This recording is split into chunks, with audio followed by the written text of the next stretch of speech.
Hemos leído un pasaje muy importante, ya que nos enfrentamos a un pasaje donde Jesucristo muestra y proclama o expresa quién es Él en verdad. A lo largo de nuestra vida hemos conocido o escuchado acerca de personas muy importantes, personas como presidentes, como reyes, como ministros, como emperadores, como líderes que han ejercido realmente poder y autoridad sobre muchas multitudes, o generales de ejércitos que han conquistado medio mundo conocido. Hemos visto también, a lo largo de la historia, hemos conocido gente que ha influido en la historia, y muchos de ellos han dejado una huella en el mundo. Sin embargo, por grandes y poderosos que sean, todos ellos no son más que polvo en comparación de quien se apellida el Señor de los señores. Este Jesús que hoy acabamos de leer es mucho más que un maestro, es mucho más que un profeta, es mucho más que un buen maestro también, es mucho más que un hombre de influencia. Él es Dios mismo hecho carne, es el Hijo eterno del Padre, y de Jesucristo se dice que sostiene la creación solo con el poder de su palabra. Imagina por un momento de nuevo y remóntate a lo que acabamos de leer, la historia del paralítico de Betesda. Imagínate un hombre postrado por 38 años. Imagínate a esta persona atrapada por la desesperanza. Muchos de nosotros a veces cuando tenemos gripa, ya han pasado 3 días, entramos en desespero. Pero esta persona llevaba paralítica 38 años. Vemos también por el texto que no solo era una persona paralítica, sino que estaba acostumbrada a ser defraudada. Estaba también acostumbrada a la soledad, pues no había nadie quien lo ayudara. Pero ahora imagina que una sola palabra de alguien transforma la vida de esa persona, y la transforma por completo, y la transforma para siempre. Así que esta escena, narrada en Juan 5, no es simplemente un relato de la sanidad física de este hombre, sino que es una declaración poderosa de quién es realmente Jesús. Y hoy nos vamos a adentrar un poco más en este pasaje para confrontar o evidenciar una realidad. Y es que Jesús no es simplemente un maestro moral, Jesús no es un profeta iluminado, sino que Él es el Señor, el Hijo de Dios, y el único con autoridad real para sanar, y no solo para sanar, sino para perdonar y dar vida eterna. Así que ante esta pregunta vamos a desenvolver esta argumentación. ¿Quién decimos que es Jesús? En este texto veremos que Jesús no solo realiza milagros, sino que reclama una autoridad que viene del cielo, y que no solo reclama ser el Hijo de Dios, sino que reclama también una autoridad divina que va a sacudir las bases de la religión, incluso de la filosofía. Su declaración de ser igual al Padre y su poder para juzgar son evidencias innegables de su deidad. Y eso es lo que quiero demostrar el día de hoy. Así que quiero, según el pasaje que leímos, dividir la autoridad que tiene Jesús sobre 3 aspectos muy importantes. Lo primero es la autoridad que tiene Jesús sobre la enfermedad. Lo segundo es la autoridad de Jesús sobre la ley y el sábado. Y lo último, la autoridad de Jesús sobre la vida y el juicio eterno. Así que como primero, veamos, Jesús tiene autoridad sobre la enfermedad. Lo podemos encontrar del versículo 1 al 9. Pero quiero que nos remontemos al escenario, al estanque de Betesda. El estanque de Betesda donde muchos enfermos iban a buscar sanidad. Era un lugar real, no como ahorita los nuevos movimientos que se hacen llamar de teología liberal, que pretenden invalidar o opacar la veracidad de las Escrituras. Si las Escrituras nos muestran que había un lugar donde era sanada la gente de vez en cuando, es porque era así. Quiero demostrártelo por qué era así. Porque era un lugar milagroso, eso no se ve hoy en día. Y eso no pasaba ni siquiera en el mundo de la antigüedad, un estanque donde a cada cuando se agitaban las aguas y era sanada las personas. Pero Dios, en el momento donde se relatan estos hechos, Dios había privado al pueblo de Israel de los profetas durante un buen tiempo. Último profeta era Malaquías, pero Dios quería despertar en el pueblo de Israel un deseo más ferviente por la venida del Mesías y quería incitar en ellos una mayor reverencia hacia Él cuando finalmente el Mesías se manifestara. Así que, para que no faltaran testimonios en favor del templo, los sacrificios y todo el sistema de culto que anunciaba la salvación del mundo, el Señor mantuvo entre los judíos el don de la sanidad. Y esto les recordaba que había una buena razón para que Dios hubiera separado al pueblo de Israel de los demás. Al sanar enfermos, Dios mostraba claramente, como si extendiera su brazo desde el cielo, que aprobaba el culto que Él mismo había instaurado. Pero creemos también firmemente que los milagros también tenían el propósito de recordarles que la redención estaba cerca y que Cristo, quien es el autor de la salvación, estaba ya por llegar, estaba a las puertas, para que todos estuvieran más atentos y preparados. Por tanto, los milagros de esta época tenían un propósito doble. Primero, afirmar que Dios estaba presente con ellos, y segundo, despertar en ellos una esperanza por una nueva y extraordinaria condición que estaba por llegar. Así que eso era el estanque de Betesda. Pero también se nos dice que no era un lugar muy agradable. El evangelista nos describe este lugar como que habían cojos, ciegos y paralíticos. Y el evangelista menciona específicamente estas enfermedades porque nos quiere mostrar el tipo de dolencias que aquejaban a las personas que esperaban en ese estanque. Eran un tipo de enfermedades que no eran comunes y que no era posible tratarlas por medios humanos. Así que era sin duda una escena muy triste de ver. Haber muchas personas con enfermedades físicas en un solo lugar. Es como una sala de urgencias, no como la de hoy en día, sino una sala de urgencias fea, pestilente, con mucha gente llorando y quejándose de dolor. Pero sin duda la gloria de Dios brilló más intensamente allí que en cualquier otro lugar. Y nada es más asombroso que el poder de Dios que corrige y restaura las fallas de la naturaleza. No hay nada más hermoso y reconfortable que la bondad infinita del Señor al aliviar las aflicciones humanas.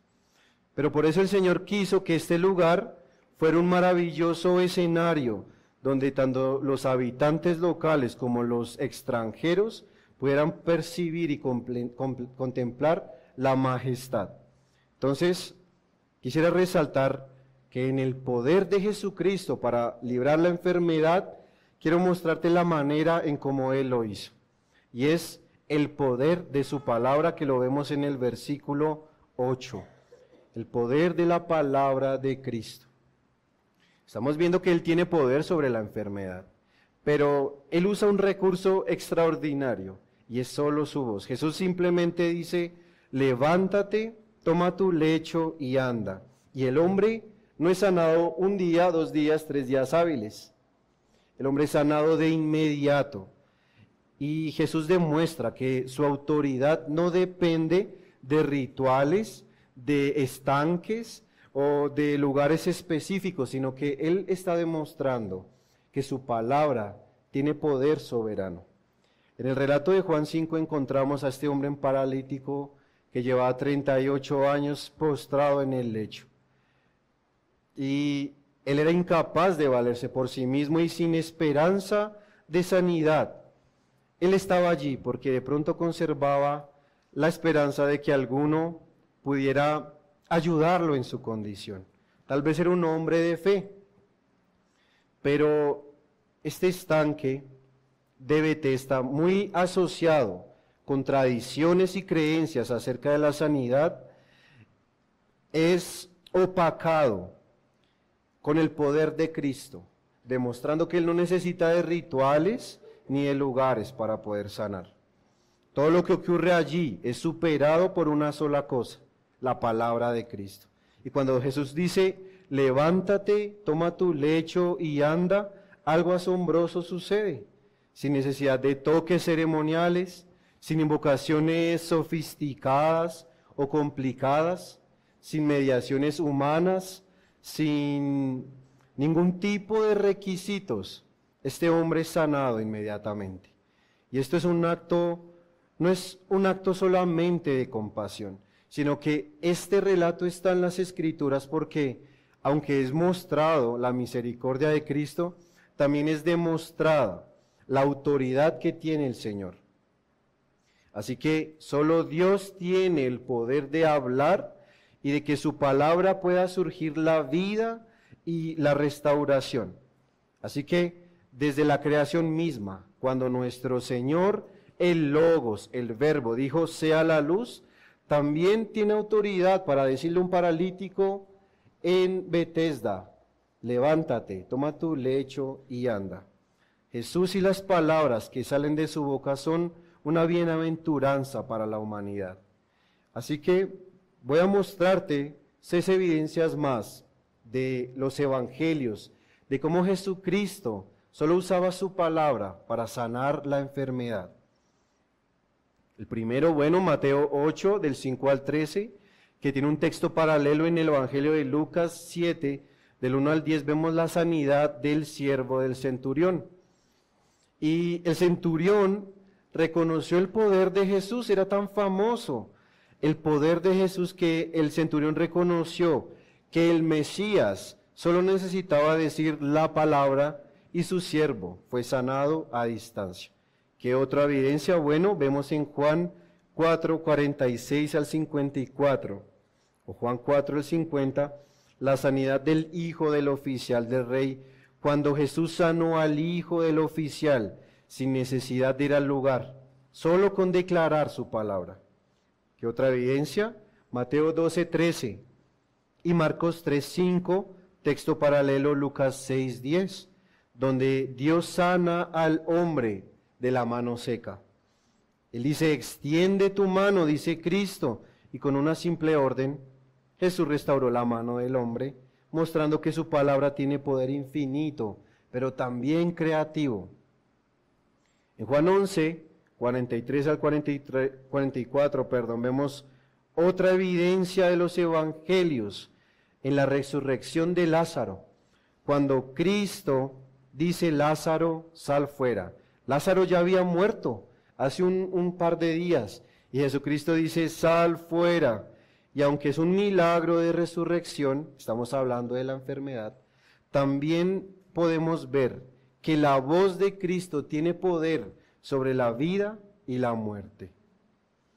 Vemos otro texto, la liberación de los 10 leprosos. En Lucas 17, del 12 al 14, dice Jesucristo a los leprosos, id, mostraos a los sacerdotes. Y mientras ellos iban a mostrarse a los sacerdotes, fueron sanados en el camino. Vemos otro, Marcos 5, 41, Lucas 8, 54, vemos la resurrección de la hija de Jairo. Dice Jesús, le dijo a la niña, niña, levántate. Y Jesús le devuelve la vida a la niña con una sola declaración de autoridad. Así que el mensaje en este punto es claro. Jesús no necesita intermediarios. Jesús no necesita ni lugares especiales para orar.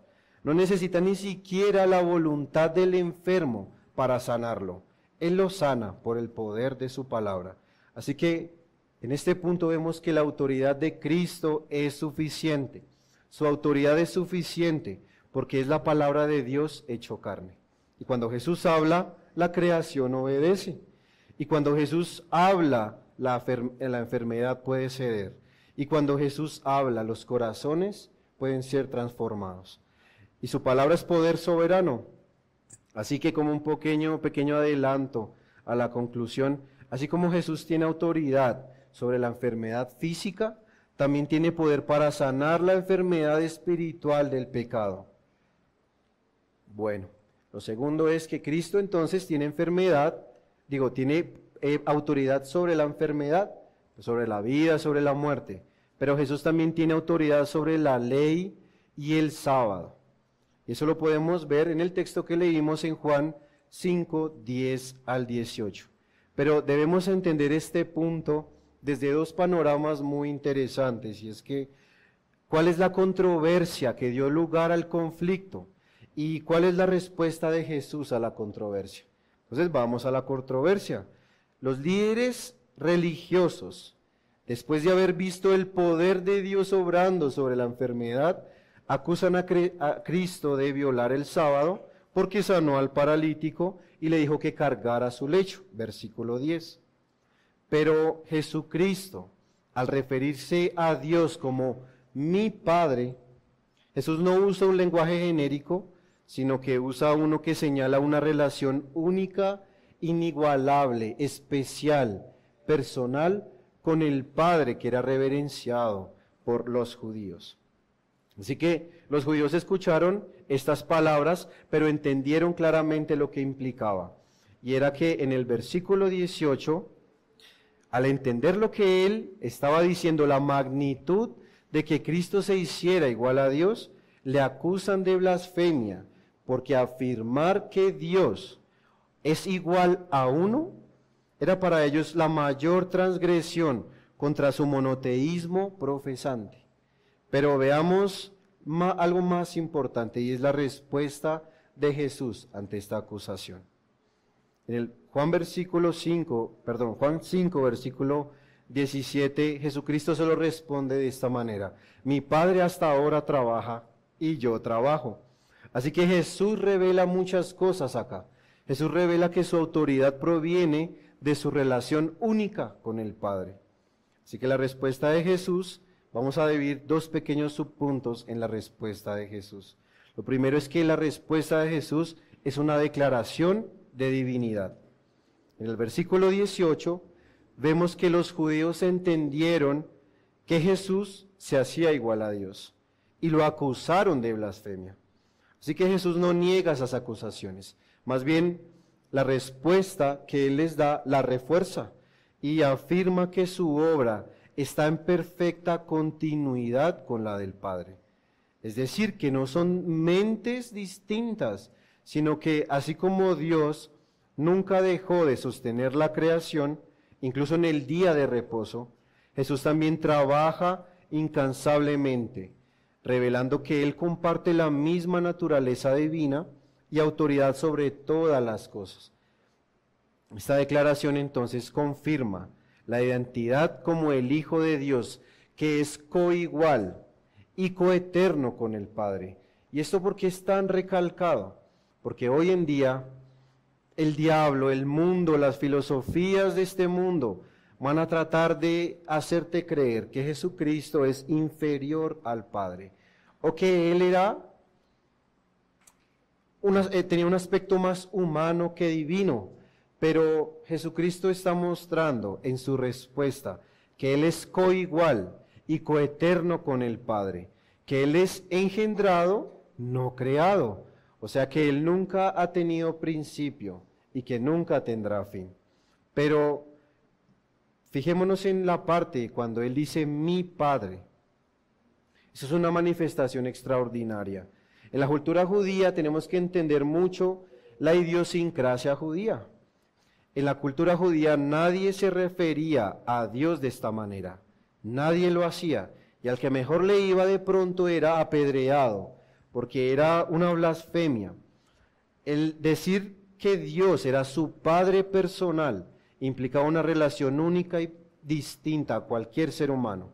Entonces los judíos que escucharon estas palabras entendieron que Jesús se declaraba igual a Dios. Pero entonces, para aclararlo, pensemos en esto.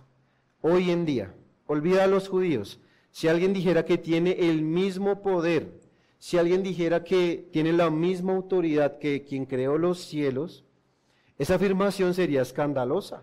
Y el que mejor recibiera esas palabras lo trataría como un loco.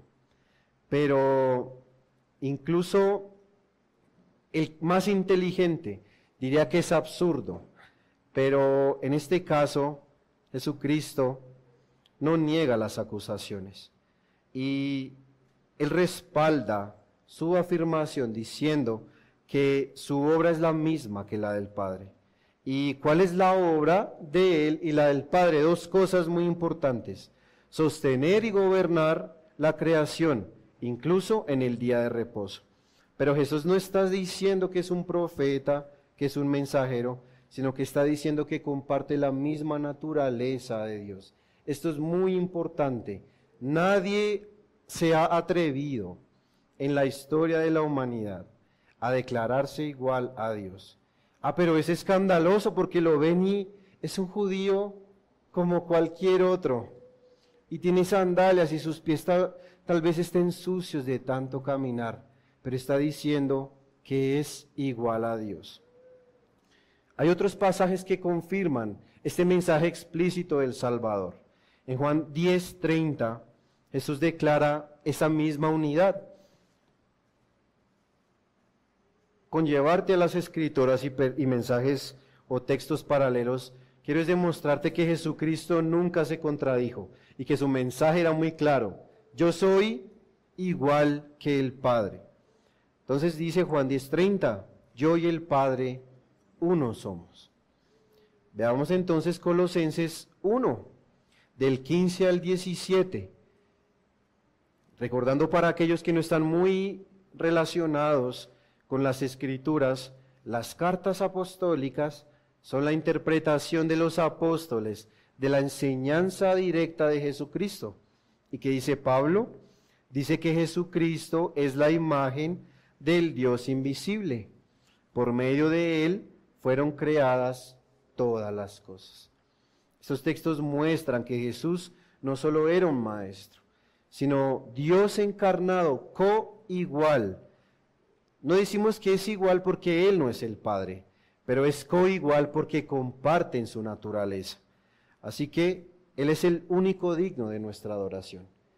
Entonces la declaración de Jesús desafía la visión limitada que tenían los líderes judíos, que tenían ellos de la obra de Dios y de quién era Él. Según ellos, el día de reposo significaba una interrupción total de toda actividad, pero Jesús les revela que el Padre nunca ha dejado de trabajar. Y aunque descansó Dios de su obra creativa, al terminar los cielos y la tierra, Dios continúa sosteniendo el universo y ejecutando su obra redentora. Entonces, al afirmar que la actividad de Cristo está en continuidad con la del Padre, Jesús dice que Él no solo imita a Dios como un aprendiz, no está diciendo yo arremedo al Padre, no está diciendo yo imito al Padre, no, dice Jesucristo que Él actúa con la misma autoridad del Padre y con su mismo poder. Hoy, queridos amigos que están escuchando, tal vez no estés muy relacionado con Jesucristo, pero las Escrituras dicen que Cristo es Dios. Y hoy declaramos nuevamente la completa divinidad de Cristo. Jesús no es inferior al Padre, es coigual con Él en esencia, en poder, así como lo creemos en nuestra doctrina de la Trinidad. Este punto es crucial para entender la salvación, porque solo Dios puede reconciliar al hombre consigo mismo. En 2 Corintios 5:19 dice que Dios estaba en Cristo reconciliando consigo al mundo. Dios reconciliando al hombre consigo mismo a través de Cristo. Solo Dios tenía la potestad de salvar al hombre y acercarlo a sí mismo por medio de él. Bueno, hemos visto dos declaraciones muy importantes. Primero, su declaración de divinidad, de que Él es Dios, de que es coigual con el Padre. Pero también vemos una segunda declaración, y es que Jesús no solo cumple la ley, sino que la interpreta como el Señor de la ley y el Señor del sábado. Entonces Jesucristo nos muestra que Él no solo vino a cumplir las leyes humanas, sino que Él es el legislador divino. Él tiene una obra especial, y es la de sanar, perdonar y dar vida. Y para entender el impacto de las acciones de Cristo, necesitamos saber qué era el sábado. Y el sábado era algo sagrado para los judíos. En Éxodo 20, del 8 al 11, por favor, acompáñenme rápidamente. Éxodo 20, del 8 al 11, dice: acuérdate del día de reposo para santificarlo. 6 días trabajarás y harás toda tu obra, mas el séptimo día es reposo para Jehová tu Dios. No hagas en él obra alguna, tú, ni tu hijo, ni tu hija, ni tu siervo, ni tu criada, ni tu bestia, ni tu extranjero que está dentro de tus puertas. Porque en 6 días hizo Jehová los cielos y la tierra, el mar y todas las cosas que en ellos hay, y reposó en el séptimo día. Por tanto, Jehová bendijo el día del reposo y lo santificó. Entonces, porque era sagrado el sábado, porque Dios hace mucho tiempo para el pueblo judío reveló la ley en el monte Sinaí, y esa ley contenía el corazón de Dios y contenía su deseo y su voluntad para su pueblo. Así que los judíos, una parte de ellos vivió por fe y otra parte de ellos acogió la ley y se enorgulleció de ella tanto que no enfocó su vida en el amor a Dios, sino que más bien encontraron en la ley su excusa y el método para enorgullecerse. Entonces, Jesucristo en esta declaración está mostrando que, aunque de los judíos era la ley, no sabían interpretarla. Era por eso necesario que viniera el Mesías, el autor de la ley, a decirnos cómo es que debemos obedecer los mandamientos de Dios. Entonces, según Éxodo, este sábado era un día de descanso absoluto en memoria de la creación, y cuando Dios descansó el séptimo día también lo mandó y se lo otorgó al hombre. Sin embargo, los líderes religiosos desarrollaron y añadieron reglas estrictas, haciendo del sábado una carga más que una bendición. Era una bendición del hombre descansar porque Dios le había otorgado el día. Pero los judíos, los más radicales o los fariseos hipócritas, añadieron este día como si fuera una carga para el pueblo. Pero Jesús desafió esta interpretación legalista. Vaya, ¿cuánto tiempo los ortodoxos y los intérpretes de la ley se demoraron en establecer su código de interpretación de la ley? Pero un hombre, un carpintero, ¿no era hijo de José? Nos está enseñando cómo interpretar el día de reposo. Pero es que él era más que un maestro. Jesús desafió esta interpretación al sanar al paralítico y ordenarle a él que cargara su lecho en el día de reposo. Y cargar el lecho en el día de reposo significaba trabajo para los judíos, no para Dios. Entonces Jesús no estaba violando la ley, él estaba corrigiendo la distorsión de la misma.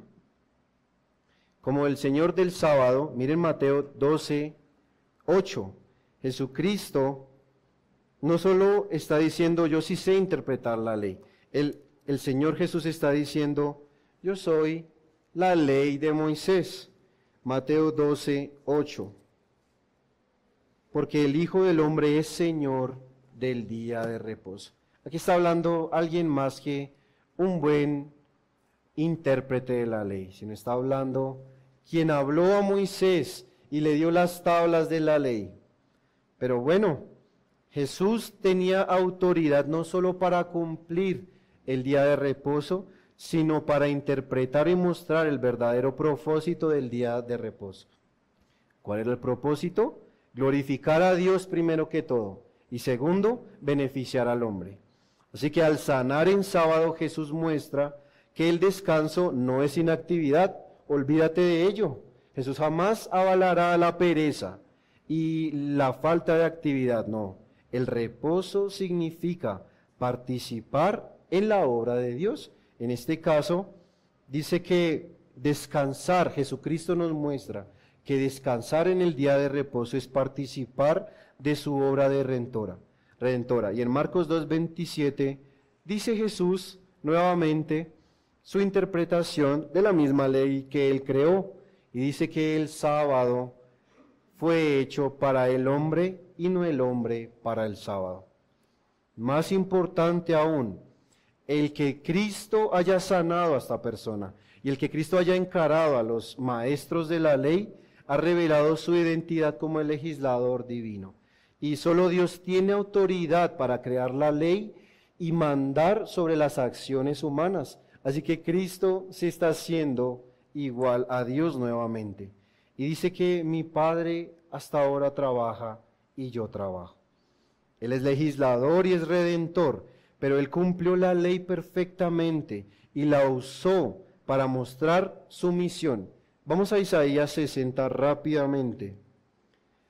De Jesucristo se profetizó cientos de años antes de que Él viniera. Profetizaron de Él. Y dice el profeta, discúlpenme, Isaías 61.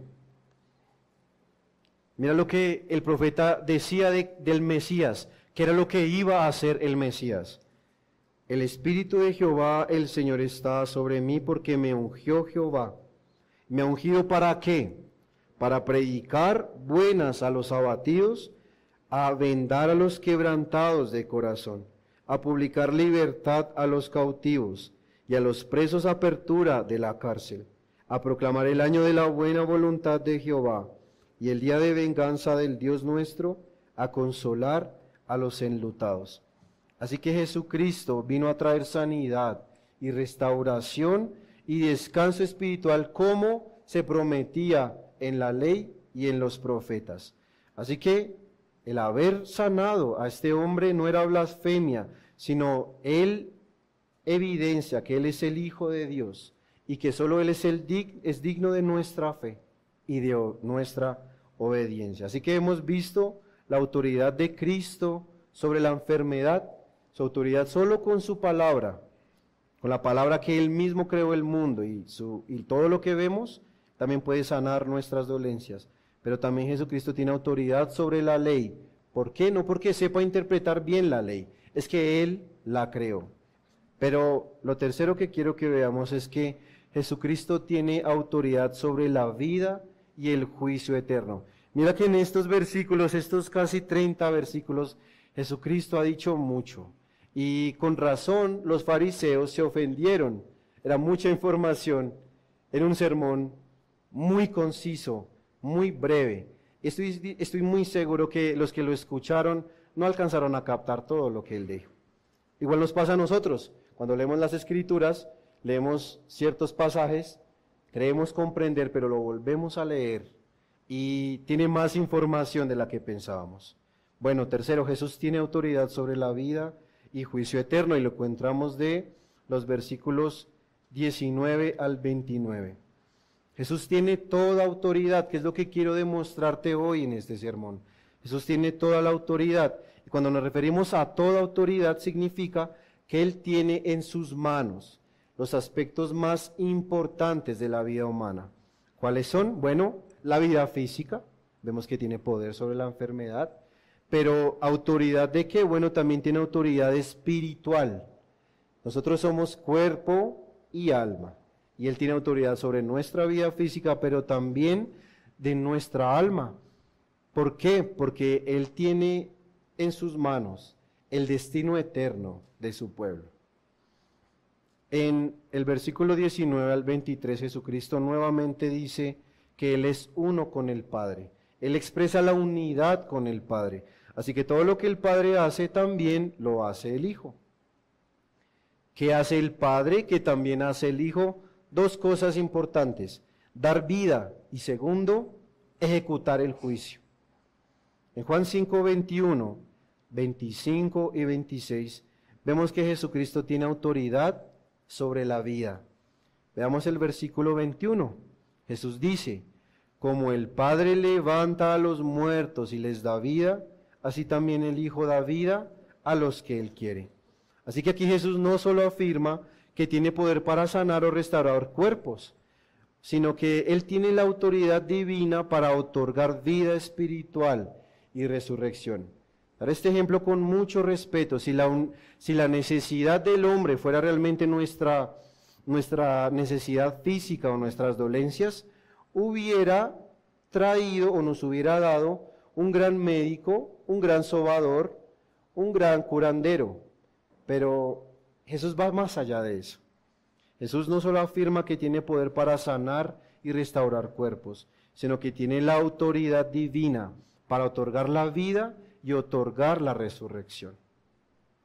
Y esto no es un poder delegado temporalmente, sino que el poder que Cristo tiene de dar vida y de resucitar a los muertos es una prerrogativa inherente a la naturaleza que Él tiene como Hijo de Dios. ¿A quién más has visto resucitar muertos? Te pregunto. ¿A quién más has visto demostrar autoridad como la que tiene el Dios que nadie ha visto? A nadie. Pero pensemos en esto. La vida física es un regalo extraordinario, es un don especial. Nosotros de repente no existíamos y de un momento a otro abrimos los ojos en una sala de parto. O también te pregunto, cuando tú cierras tus ojos para dormir, tú no haces mucho esfuerzo para levantarte al siguiente día y abrir los ojos. Así que la vida es un don extraordinario. Cada respiración que tomamos, cada latido del corazón, todo esto depende de las fuerzas que no podemos controlar. Ahora, Cristo nos lleva más allá. Cristo afirma que Él no solo sostiene en sus manos la vida física, sino que Él es la fuente de la vida eterna. Y es que ahora tienes que pensar en nuestra realidad. Nosotros los seres humanos tenemos fecha de caducidad. ¿Eso qué quiere decir? Que en nuestra realidad sabemos que vamos a tener un fin y que vamos a morir. Y después de que muramos, ¿qué pasará? Bueno, Jesucristo es el dueño de la vida. Así que, como el Padre tiene vida en sí mismo y da vida a todos, asimismo Jesús, siendo uno con el Padre, Él también la tiene. Para ilustrar esto, consideremos una lámpara. Una lámpara o un foco puede dar luz, pero solo mientras esta lámpara esté conectada a la fuente de energía, va a dar luz. Así de igual forma, nuestras vidas no van a tener ni sentido ni propósito si no están conectadas a Cristo, quien es la verdadera fuente de la vida eterna. Y Jesús demostró su autoridad sobre la vida al resucitar a Lázaro, por ejemplo. Miremos rápidamente el Evangelio de Juan 11:43 al 44. Juan 11:43. Y habiendo dicho esto, clamó a gran voz, Lázaro, ven fuera. Y el que había muerto salió, atadas las manos y los pies con vendas y el rostro envuelto en un sudario. Jesús les dijo, desatadle y dejarle ir. Un texto también es muy importante, y es que en Juan 10:18 él dice que también tenía el poder para perder su vida y volverla a tomar. Así que esto prueba que su palabra tiene el poder de traer los muertos a la vida, tanto física como espiritualmente. En el versículo 25 de nuestro texto, Jesús llama a todos los hombres muertos espiritualmente a escuchar su voz. Su autoridad no es solo sobre los cuerpos que un día perecerán o que ya perecieron, sino que su autoridad es sobre las almas que enfrentarán la eternidad. Y si Cristo tiene poder de verdad para hacer eso, ¿no deberíamos considerar nuestra relación con Él como la prioridad más importante de nuestra vida? Bueno, como último, vimos que Jesús tiene pues autoridad sobre la vida, pero también sobre el juicio eterno. En el versículo 22 Jesús afirma que el Padre ha delegado el juicio al Hijo. Así que en el juicio de todas las almas no vamos a ver al Dios invisible, vamos a ver a Cristo como el juez de todas las almas. Esto significa que Cristo será el juez de todos los hombres, tanto vivos como muertos.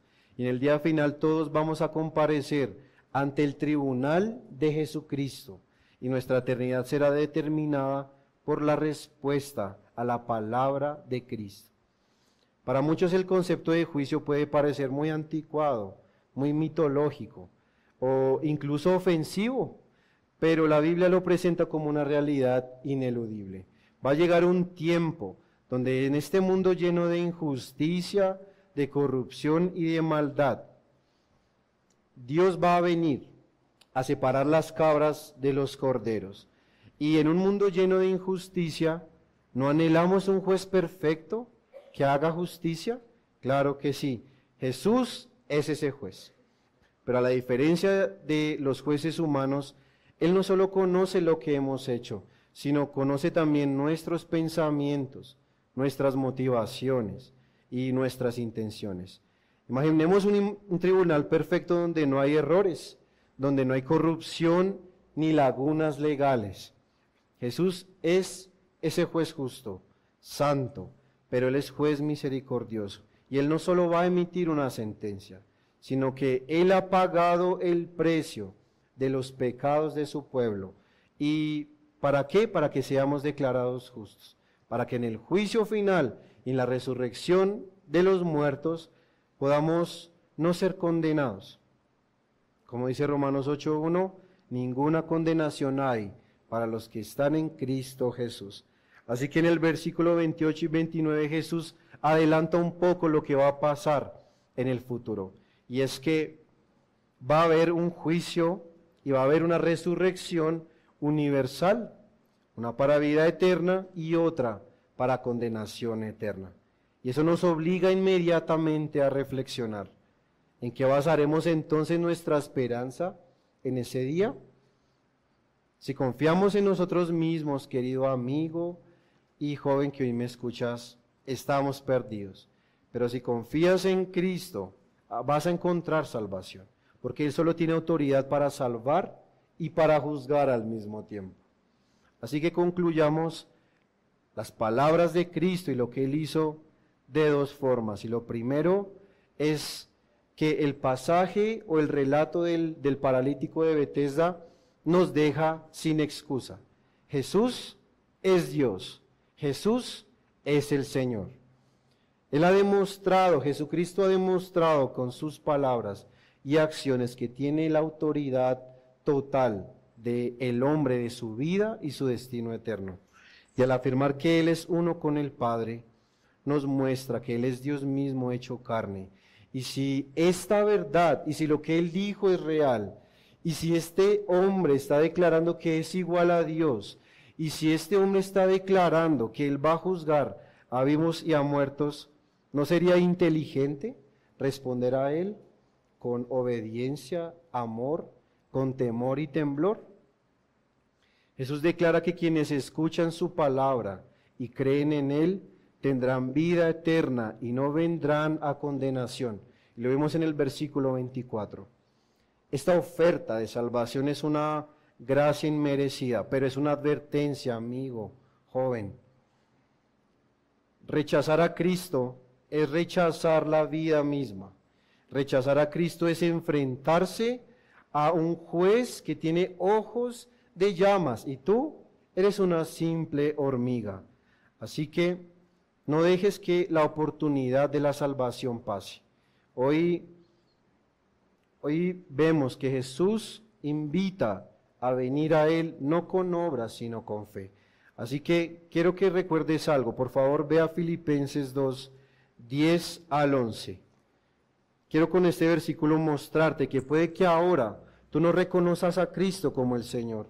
Puede que ahora creas que Jesucristo es solo un maestro, solo un buen maestro, es un curandero, pero quiero mostrarte algo aterrador. Filipenses 2, 10 al 11. Para que en el nombre de Jesús se doble toda rodilla de los que están en los cielos y en la tierra y debajo de la tierra, y toda lengua confiese que Jesucristo es el Señor, para gloria de Dios Padre. Puede que ahora, querido amigo y joven, no te arrodilles ante Jesucristo, el Hijo de Dios, pero un día lo harás. y Jesucristo está ofreciendo vida eterna para que creas en Él, para que creas que lo que Él dijo es verdad, para que reconozcas tu falta de Dios, para que reconozcas la separación que hay de tu alma y su relación con el Señor. Así que no dejes que esta oportunidad pase. Va a llegar un día en el que ya no va a haber más oportunidad para arrepentirse, y es en la resurrección de los muertos. Así que, ¿estás preparado para el día en que comparecerás ante Jesucristo? Hoy es día de salvación. Escucha su voz, arrepiéntete de tus pecados y confía en Él como Salvador y Señor. Hoy Jesús llama a rendirte a Él como tu Señor y Salvador. No basta con saber quién es. Debes venir a Él en fe. Te voy a preguntar algo personal, no lo respondas. ¿Quieres ser salvo? Responde solo para ti. ¿Quieres ser sanado? Ve a Cristo. Pero este texto no solo habla a los que no han venido a Cristo en fe y arrepentimiento, sino a nuestros hermanos creyentes. El pasaje de Juan 5 no solo proclama la autoridad de Jesús, sino que también es una fuente de consuelo y esperanza para quienes seguimos sus pasos. Una vez nosotros éramos ese paralítico. Una vez nosotros esperábamos obtener sanidad en nuestros propios medios o en medios separados de Él. Pero Él tuvo misericordia de nosotros y sin pedir permiso, y nosotros sin buscarlo, Él nos encontró. Y encontramos a Cristo cuando no le buscamos. Y respondimos cuando Él nos respondió, cuando no le llamamos. Así que eso nos debería influir a nosotros de mucha confianza en nuestro Salvador, ya que Él tiene en sus manos el juicio eterno y el poder de juzgar nuestras almas. Nuestra salvación está puesta en un gran fundamento. Y no solo tenemos un abogado, sino que nuestro abogado es nuestro juez también. Así que estas palabras y estos relatos de los evangelios no solo deberían llenarnos a nosotros de asombro, sino más bien de cómo un hijo confía en su padre, de que nuestra salvación no está a la deriva, sino que nuestra salvación está en las manos de aquel que sostiene el mundo con su palabra. Así que como creyentes podemos enfrentar luchas y pruebas, pero podemos enfrentarlas con confianza, sabiendo que nuestro Señor Jesús, el Hijo de Dios, tiene toda autoridad y Él es el Señor. Por eso los invito a que tengan más reverencia por nuestro Señor. Él es el Señor de todo. Él se apellida el Hijo de Dios. Él tiene un apodo y es Rey de Reyes y es Señor de Señores. Y a Él debemos toda nuestra reverencia, pero también todo nuestro amor. Oremos.